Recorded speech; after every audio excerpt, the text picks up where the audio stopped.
I'm shooting another one of my on-location videos. I used to call these stories from the trail. I'm going to change the name of these to stories from the ride because now I'm using these for gravel riding.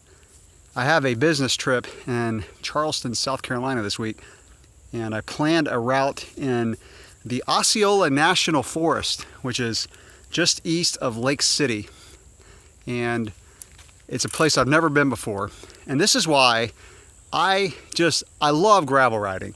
It's such an adventure sometimes, and it's like treasure hunting to try to find some good routes. And today I hit the jackpot. I like sitting down at my computer and planning a route using Ride with GPS. It's the site I recommend. There's a few others you can use, but that's the one I've had the best success with. And it's such an adventure just to sit down and try to find a route. I use the satellite view to look at the roads and make sure there's really a road there, because a lot of times on Google Maps it says there's a road and it doesn't go through, so you have to use the satellite view.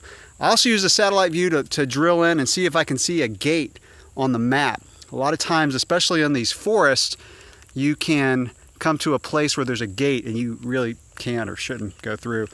So that's another reason I use the satellite view. And then I just dump it into my Garmin. So I've got my Garmin with me today. And I like using the Garmin because I don't have any cell service right now. I am just out in the middle of nowhere. And if you try to rely on a map on a phone, sometimes you don't have good success when you lose your cell service unless you just make the map available for offline, which you can do. But I like using the Garmin, just following the route. Like I said, this is in the middle of nowhere. I had about 4 miles of pavement. After I hit the gravel, I've only seen one car this whole route. I mean, this is one of the most remote dirt road routes I've ever done. So it's, like I said, it's quite an adventure. This is about a 40-mile route that I've planned. I also planned a 58, but I didn't have enough time to do that one, so I used my 40-mile route. And I've seen a rattlesnake on the road, a water moccasin, and a whole bunch of butterflies. But it's a beautiful route. If you ever make it up to the Lake City, Florida area, I'd recommend checking this out. And you know, whether it's a mountain bike, gravel bike, or cyclocross bike, this is a great route. Speed.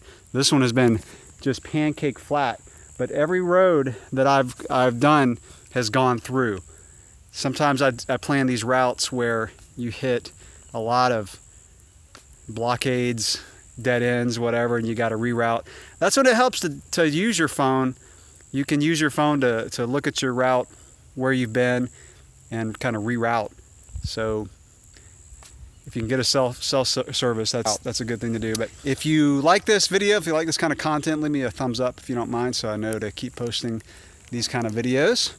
And if you have any stories from your exploration rides, leave them in the comments below. I'd love to hear it. Thanks for watching.